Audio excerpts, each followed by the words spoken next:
Rian was not a soldier, not a leader, and certainly not a hero. He was just a human technician working on Velara, a water-covered planet with glowing blue skies and endless waves. He liked his quiet job checking sensors, fixing machines, and avoiding trouble.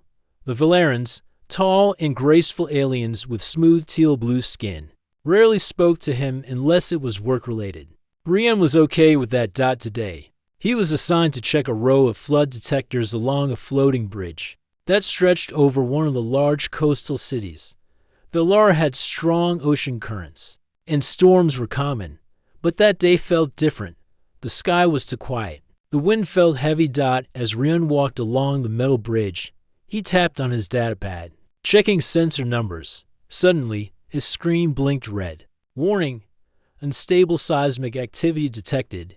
He frowned. That wasn't normal. He looked out over the water.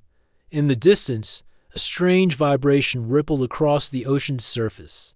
Birds began flying away in a panicked wave. Rian felt it, then a deep shaking under his boots. Not like normal tremors. This was something stronger. Then it hit. A massive quake shook the bridge. Sirens blared across the city. Alarms screamed in both Valeran and human languages. Emergency. Tectonic eruption detected. All citizens evacuate immediately. The calm city turned into chaos. Buildings trembled. Ocean waves rose like mountains. People screamed and ran for shelter. Rian dropped his datapad and grabbed the rail. The bridge twisted violently. One of the support columns cracked, sending a large piece crashing into the sea. He knew he had to run, but then he heard it, a child's cry. He turned. Near the far end of the bridge, where the path had already begun to collapse, a small figure stood alone, a young Valeran girl, no older than 7, her long sea-green hair blew in the wind. She was frozen in place, crying for help. Rian's mind screamed to run the other way, but his feet moved toward her. "Hang on," he shouted, even though she might not understand. Metal panels shook beneath him. A section of the bridge broke off behind him. Falling into the dark waves, water sprayed into the air. He didn't stop. He reached the girl. She looked up at him with wide, shining eyes full of fear. "It's okay," he said gently, kneeling. "I've got you." He scooped her up into his arms. The heat from the tectonic energy was rising. Steam hissed from the cracks below. The smell of burning salt filled the air. As he turned to run back, another quake hit. A beam collapsed in front of him. There was no way across. He looked around. The only path was toward a small maintenance platform that connected to the city wall through a service tunnel. It wasn't meant for evacuations, but it was their only chance. He ran, holding the girl close. Her arms clung tightly around his neck, trembling. The platform swayed, but held. He reached the tunnel just as a wave crashed behind them, soaking his back and nearly pulling him down. He pushed forward through the dark corridor, the girl's soft whimpering the only sound. Finally, they reached a stairwell that led into the lower level of the city. Medics and officers were helping evacuees. When they saw Rian carrying the child, they rushed forward. "She's safe," Rian said, gasping. "She's okay." He handed her to a Valeran healer. The girl looked back at him, still holding onto his sleeve. But the medics gently pulled her away to check her condition.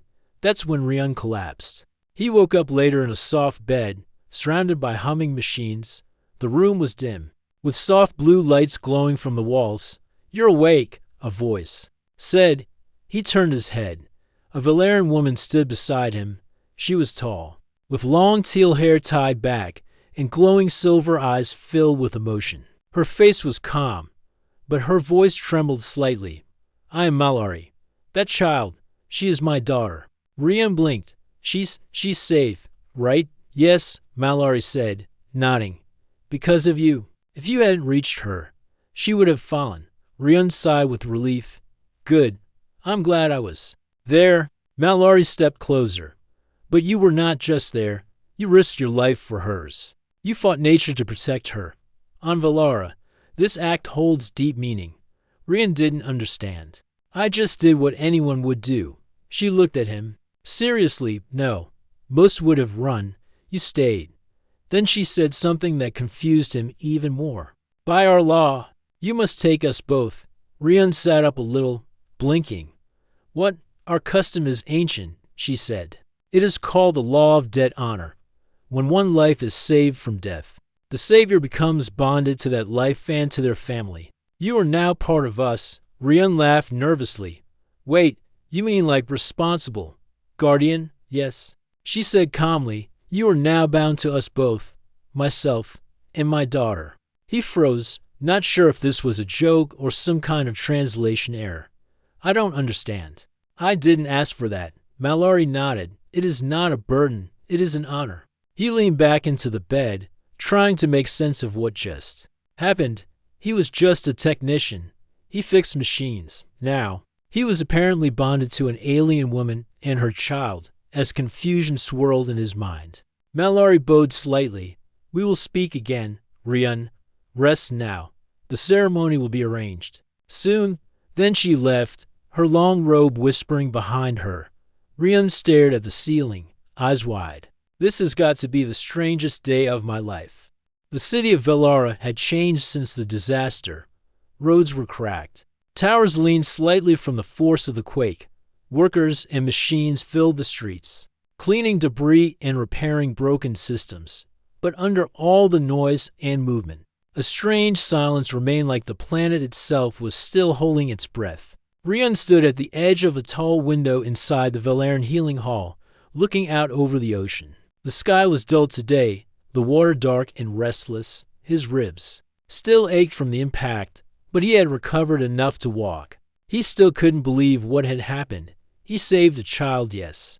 But now, according to alien law, he was part of her family? That wasn't something his Earth training had prepared him for. The door behind him opened quietly. He turned. Mallory entered the room, dressed in a long silver-blue robe. Her expression was calm as always, but her eyes seemed softer than before. I hope you are healing well, she said. I'm fine, Rian replied, rubbing his side. Just sore. Still confused, Mallory nodded slowly. You have questions. I will try to answer them. They sat across from each other at a low table. A tray with soft bread and warm fruit juice sat between them. Rian hadn't realized how hungry he was until the smell reached his nose. He took a sip, then looked at her seriously. What does it mean? This law of debt honor? Mallory folded her hands in her lap. It is one of our oldest traditions. When a Velaran life is saved from sure death, the one who saves them becomes joined to that life, not as a servant or master, but as one with shared fate. Shared fate, Rian repeated. Yes. You become part of the family. It is a bond of duty, trust, and respect. You cannot be left behind. And we cannot leave you behind. The law connects us. Rian blinked. So, I'm like a guardian to Neri now? Mallory gave a small smile. In part, you are more than a guardian. You are now her future path. In mine, Rian almost dropped his cup. Yours too. Yes, I am her mother. You saved my blood. Our law sees us as one. You did not only save a child, you saved a line, a home. Rian leaned back, overwhelmed. But I didn't do it for any reward. I just saw a child in danger. Exactly, Mallory said softly. And that is why the law chooses you. True honor comes from those who do not seek reward. They sat in silence for a moment. Then Rian asked, So, what happens now? Mallory looked out the window. There will be a binding ceremony, a public event, not for celebration, but for witness. You will stand with us. The bond will be spoken and sealed. Rian shook his head slowly. I'm not ready for that. I'm just a technician. I fix machines. I check wires. I'm not a father. I'm not a partner. You do not have to become what you are not, Mallory said. The law does not force love. It only asks for care, respect, presence. He looked at her carefully. Are you okay with this? Mallory turned her gaze to him. You saved my daughter. I cannot forget that. I honor the law, not out of duty, but because it is right. Neri already speaks of you with joy. She calls you Guide Father. Rian's eyes widened. She does. Yes, she saw something in you before the bridge fell. She said you looked at her like a son looks at a flower. She said you made her feel safe. Rian looked down, unsure what to say. He remembered the moment clearly. That small trembling girl, her eyes full of fear. He had acted without thinking. It had been the right thing to do. But now, it had changed everything. I don't want to make a mistake, he said quietly. I don't want to fail her, or you. Mallory reached out and placed a hand gently over his. Her skin was warm, smooth, and firm. You are not alone. That is the meaning of the bond. We carry each other. Just then, the door opened again. A small head peeked inside. Neri. Mallory said with a smile, "Come in." The little girl entered shyly, holding a small flower with blue petals. She walked slowly to Rian and held it out. "For you," she said in a soft voice. Rian smiled and took it. "Thank you. It's beautiful." Neri climbed onto the seat beside him without asking. She leaned against him like it was the most natural thing in the world. Rian looked at Mallory, and she gave a slight nod. This wasn't just custom. It was already happening. He had saved a life. And now that life had joined his dot the next day, Rian stood before the great shell dome, a large open hall built of smooth stone and clear crystal. Thousands of Valerans gathered quietly, standing in long rows. The ocean breeze moved through the open walls, bringing the scent of salt and wind. Rian stood between Mallory and Neri, dressed in a simple robe of gray and blue. He felt nervous, but not afraid. An elder stepped forward, holding a staff carved with wave patterns. Today, the elder said, we witness a rare and sacred bond, one born not of desire, but of courage, not of words, but of action. The elder turned to Rian. You, human of earth, saved the child Neri. You held back the sea with your own body. You carried her to safety. Do you accept the bond of shared fate? Rian took a breath and looked at Mallory and Neri. He saw trust in their eyes. He saw something more, hope. I do, he said. The elder turned to Mallory. You, mother of Neri, do you accept the one who saved your blood as part of your path? I do, Mallory answered. And you, child Neri? Neri smiled. I do. The crowd gave a quiet hum of approval. The elder lifted the staff. Then let it be so. The bond is made. Let all who witness remember this honor. A light wind passed through the dome. It was done. Rian stood there, feeling a strange warmth in his chest. Something deep had changed. He was no longer just a visitor on this world. He was part of it now. The binding ceremony was over, but Rian's new life had just begun. For the first time, he was not sleeping in his small human housing block, but in a Valeran home. Mallory's home. It was built from smooth ocean stone, with curved walls and large windows that let sunlight pour in.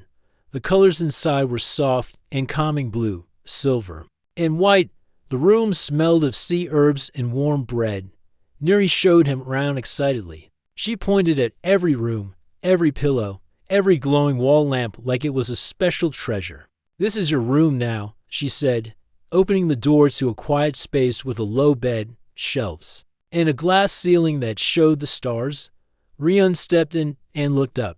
It's beautiful. Neri beamed. I helped decorate it. Mallory stood behind them. She placed every stone herself. Rian smiled. He could see that this wasn't just a house anymore. It was meant to be a home for three. That night, after Neri had gone to sleep, Rian sat in the small kitchen area with Mallory. The window beside them showed the glowing ocean in the distance. The waves moved like silk under the moonlight. Mallory poured him a cup of warm sea leaf tea. I know this is a lot to accept, she said. Rian nodded. It is. But I think I'm starting to understand it. Mallory looked at him carefully. Do you regret it? He thought for a moment. No, I would save her again, every time. I just didn't expect my life to change. She smiled gently. Neither did I. The next few days were full of learning.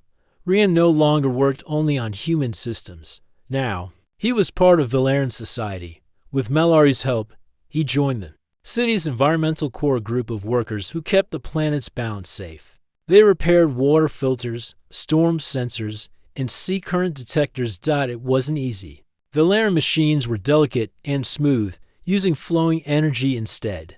of wires and bolts. Rian had to learn by watching, asking questions, and making mistakes, but he didn't give up. Mallory worked beside him, calm and patient. She was respected in the Corps, and her quiet knowledge helped others feel safe. One day, while they repaired a wave sensor near the shore, Mallory said, "You learn fast. The others speak well of you." Rian laughed. "I think they're just surprised a human hasn't broken anything yet." She smiled. "You are earning their trust." He paused. "And yours?" She didn't answer right away. Then she said, "Trust is not given in a moment, but it is growing." Rian felt something shift inside him, small, but important. One afternoon, as the sky darkened with soft rain, Rian walked Neri home from her learning circle. She held his hand, skipping over puddles. "Teacher said I can speak 2 languages now." She said proudly. "You're amazing," Rian said. "What did you?" "Tell her about me," Neri giggled. "I said you fix broken things, and you're part of our bond." Rian raised an eyebrow. "That's how you see me." She nodded. "You fix the bridge, the storm sensors, and you help Mama smile." Rian stopped walking. "I do." Neri looked up. She was sad before. She still is sometimes, but she laughs more when you're near. Rian felt the rain on his face. Somehow, it felt warmer than before. But not everyone welcomed him. One evening, during a supply run in the upper city, a Valerian man approached him. He was tall, with sharp eyes and dark robes. "You are the bonded human," the man said coldly. Rian nodded. "Yes, you do not belong here. The bond may be law, but it does not make you one of us." "I didn't ask for this," Rian said, keeping his voice calm. "But I won't walk away from it either." The man stepped closer. Mallory was once promised to another. "Before the quake, before your rival." Rian frowned. "She didn't tell me." It was a silent promise, now broken. Rian didn't reply. He didn't want to fight. But the man's final words stayed with him. "You are not the storm, human, but you are its echo." Back home, Rian sat outside on the small porch, staring at the dark sea. Mallory joined him. Sitting beside him quietly, "You met Tarlin," she said. "Yes," Rian answered. "He's not happy." "No," she agreed. "He wanted the bond, for status, not heart." Rian looked at her. "Do you regret the ceremony?" She shook her head. "I regret nothing that protects Neri, and I regret nothing that brings peace to my home." He was quiet. Then he asked, "Was there someone else before me?" Mallory looked at the stars. "There were paths I might have taken, but they did not stay. You stayed." The wind moved gently around them. The silence was soft now, not heavy. "You don't have to love me," Rian said. "I know that's not what the bond asks for, but I do care. I want to do right by both of you." Mallory turned to him. Her eyes reflected the stars. "You already are." Each day on Valara now felt like part of a new rhythm. Rian woke early, shared morning fruit and warm drink with Neri and Mallory, and then headed out with the Environmental Corps. The quake had damaged more than they first believed. Some storm warning. Towers were offline, and strange readings came from the sea currents. Rian worked hard. He still made small mistakes, but he was learning.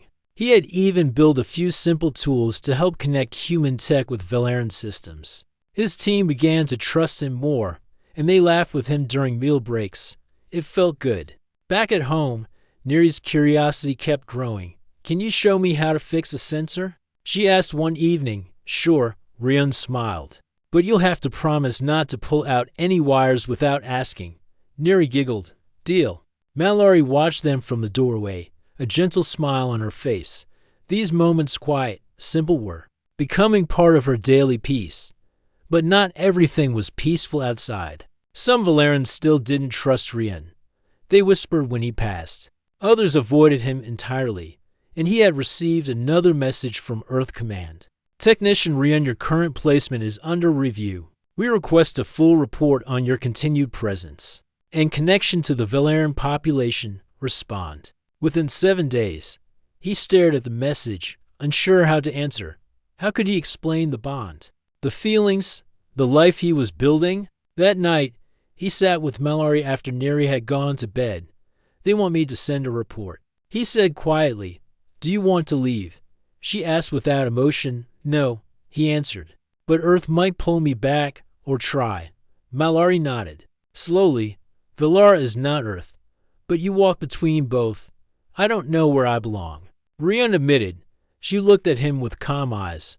"Where your heart rests, that is where you belong." The next day, Rian and Mallory were sent on a special mission together. One of the oceanic monitoring stations, far from the city, had gone silent. The platform floated deep above the great divided trench in the sea so wide and dark. Even the Valerans avoided it. They took a small glider craft, shaped like a silver leaf, and flew across the shining water dot. As they flew, Rian looked at the sea. "It's beautiful," he said. "It is also dangerous," Mallory replied. "Below that surface are forces we barely understand." When they reached the platform, they saw the problem right away. Half the station had collapsed, and the support pillars had melted as if something had burned them. "Natural heat?" Rian asked. Mallory shook her head. "No, this is not from nature. Look." She pointed to the edges of the damage. The metal was smooth, not cracked, and there were marks circular and deep. "These are drill burns," she said. Rian frowned. "Human mining, illegal mining," Mallory said. They both grew quiet. "Could this have triggered the quake?" Rian asked. "Possibly. The trench is sensitive. We warned Earth Council not to drill here." Rian's stomach turned. Someone had broken the treaty, and it had nearly destroyed a city. They returned to Valara City and gave their report to the Council of Waves, a group of Valaran elders and city leaders. "This cannot be ignored," said one elder. "If humans mine our trench, they threaten our world. But we need more proof," said another. "We cannot blame all for the actions of a few." Rian stepped forward. "Let me go. I'll find the source." The room went silent. "You would go against your own kind?" an elder asked. "I'm not going against anyone," Rian said. "I'm standing with what's right. Valara is my home now. If someone is risking it, I need to stop them." Mallory stood beside him. "He will not go alone. I will guide him." That evening, back at home, Neri looked up at them with wide eyes. "You're leaving, for a short time," Mallory said, kneeling beside her. "We need to stop something bad before it happens again." Neri held Rian's hand tightly. "Will you come back?" Rian nodded. "I promise." Neri reached into her small pouch and gave him a smooth blue shell. "This is my safe stone. It will keep you brave." Rian smiled and placed it in his coat. "Then I'll be safe for sure." The next day, Rian and Mallory boarded a quiet scout ship, using old codes to trace power readings near the trench. It took them hours of slow searching, but finally they saw it, a hidden platform, deep beneath the surface, too far for Valaran sensors, but clear on human scans. The machines were large, digging deep into the trench wall. Strange cables ran from the machines into the rock, glowing faintly. "This is advanced," Rian whispered. "Not just mining. They're harvesting trench energy." Mallory looked serious. "If they continue, it will cause another quake, worse than before." Rian opened the ship's comlink. "This is Rian of Earth Valaran Bond. Unauthorized drilling detected at Trench Sector 9. Immediate action required." A voice answered. "Stand down, technician. You are not authorized to interfere." Rian's hands tightened. "You're breaking treaty law. Shut it down now, or I will report this to the Valaran Council." Silence. Then the voice replied, "You were never one of us anyway." The signal ended. Rian looked at Mallory. "They're not stopping. Then we will." They sent all the data to Valara City and Earth Command. The evidence was clear. Valara was in danger. Again. Now, both worlds would have to respond. Rian sat in silence as their ship turned toward home. Beside him, Mallory placed a hand gently on his shoulder. "You stood between two worlds," she said, "and you chose truth." Rian looked out at the ocean. "Let's just hope they listen before it's too late." The Council of Waves called an emergency meeting the morning after Rian and Mallory returned. The Great Hall was filled with Valaran leaders, engineers, sea guides, and even a few high-ranked humans sent from Earth Command. Everyone looked tense. Rian stood before them, holding the shell-shaped scanner that recorded the illegal trench operation. On the wide viewing wall behind him, images from the deep sea flickered massive drills, humming cables, and glowing machines digging into the ocean. Trench, this is not a guess, Rian said. It's real. Unauthorized machines are pulling trench energy and weakening the tectonic layers. An elder leaned forward. Who controls these machines? Rian hesitated, then answered. A private group from Earth. Their signal codes match. One of the off-world mining groups, but they're hiding their work. A human officer in the room frowned. We did not approve any mining on Velara. If this is true, they broke direct treaty law. Malari stepped beside Rian. They already caused a quake. If they continue, the next one may not stop at just one city. Whispers moved through the room like wind on water. Some elders looked angry, others looked afraid. One elder stood up. This is not just about broken laws. This is about trust, and trust has been shaken. Rian raised a hand. Please, I don't speak for those who broke your laws. I speak for the ones who care. Let us fix this before it's too late. The council gave no answer right away. They needed time to decide. But time was running out. Back home, Rian sat outside with Neri while Malari prepared food. The girl played with her small seashell toys, but her eyes kept glancing up at him. You're worried, she said softly. Rian gave a small smile. Little, is it about the sea shakers? He nodded. Yes. We might have more coming if we don't stop the machines. Neri reached into her pouch again and pulled out another stone. A tiny green one with black swirls. This one is for storms, she said, placing it in his hand. Rian smiled. You keep giving me your good luck stones. Neri nodded. Because you need them more. Just then, Malari stepped out with bowls of warm stew. They may call for you tomorrow, she said. Both Earth and Velara want answers. They want to know where you stand. I already know, Rian replied. But I'll tell them the next day. Rian was invited to speak at a joint council. A rare event. The hall was half Velaran, half human in design. A round platform stood at the center, where Rian now stood alone. High officers from Earth watched him from one side. Velaran elders and scholars sat silently on the other. In the center was the shared symbol of unity to waves crossing. And Earth leaders spoke first. Technician Rian, you stand here not only as a witness, but as one of the bonded. Your voice now carries meaning for both worlds. What do you ask from us? Rian took a deep breath. I ask that you stop the mining, he said clearly. I ask that you stop the drills, the energy harvesters, the quiet greed that hides under the sea. Because if you don't, you'll break this planet, and you'll break the bond we promised to protect. Some human leaders looked uncomfortable. Others looked surprised. The Velaran elder asked, do you speak as a technician, or as one of us? I speak as both, Rian answered. I'm human, but I was there when your city shook. I held Neri in my arms. I saw the fear in your people's eyes, and I stood in the trench and saw what caused it. A young human officer stood. But we need the energy. Our ships, our stations, they run low. Rian turned to her. What good is energy if it destroys your friends, if it breaks a world where your own people live? Silence followed. Then a Velaran elder spoke. What would you have us do? Human Rian. Let me lead a shutdown mission, he said, with both Velaran and Earth teams. Let us stop the machines before another quake begins. The room was quiet again. Then the Earth leader said, You are not high-ranked, not trained for command. I don't need rank, Rian said. I need permission, and I need help. The Velaran Council whispered among themselves. Then, slowly, they gave a nod. The Earth side followed. You have 3 days, said the elder. Then the trench speaks again. The team gathered quickly. 5 Velaran engineers, for Earth techs, one ship built with both kinds of systems. Malari stood beside Rian as they loaded supplies. Are you sure about this? We may not get another chance, he said. This is where the bond leads. Malari placed a hand on his arm. Then I go too. You don't have to, Rian said gently. She looked into his eyes. I do. The day was heavy with gray clouds as Rian, Malari, and the team prepared to descend into the trench's depths. The quiet hum of their ship filled the air, mixing with the salty breeze. Everyone was tense.